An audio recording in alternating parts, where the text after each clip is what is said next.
Is The Long Walk the latest Stephen King adaptation destined to be a classic? Here's my review with no spoilers. The film follows Peter McVries and Raymond Garrity, played by David Johnson and Cooper Hoffman respectively, as they participate in the titular Long Walk, where 50 young men participate in a battle royale-esque game, where if they walk under 3 miles an hour for even a few seconds, they will be executed until only one remains. Johnson and Hoffman are both incredible here.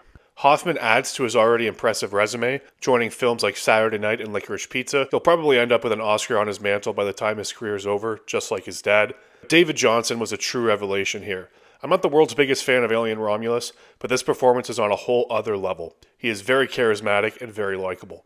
Mark Hamill is also really good in here as the Major. He is a force of evil, and he doesn't have a whole lot of lines or a whole lot of big moments, but he definitely does the job. Roman Griffin Davis and Ben Wang are also in here, who you might recognize from Karate Kid Legends and Jojo Rabbit, rounding out a really impressive supporting cast. The film is written by J.T. Molnir, and he does a great job here. He did last year's Strange Darling, and he's going to be doing the upcoming Texas Chainsaw Massacre movie for A24. This is a film that very easily could feel repetitive, but Molnir gradually introduces more ideas and more backstories to these characters, which makes every scene feel fresh and new.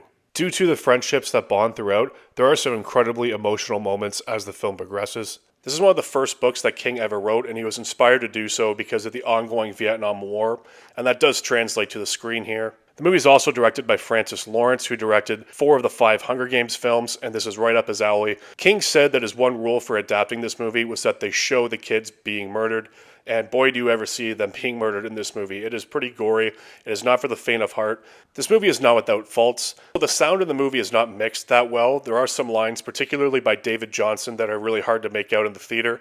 The ending does feel a little abrupt, and there's not a whole lot of time to relish in what we just witnessed. It is important to note that the ending in this is very different than the ending in the book, but both of them get their message across, although this is a more cathartic ending. That being said, this is one of my favorite movies of the year.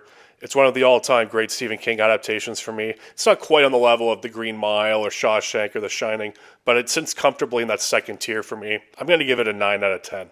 It's a shame that this movie didn't do better at the box office this weekend, so even though it's great, I do think it is worth asking.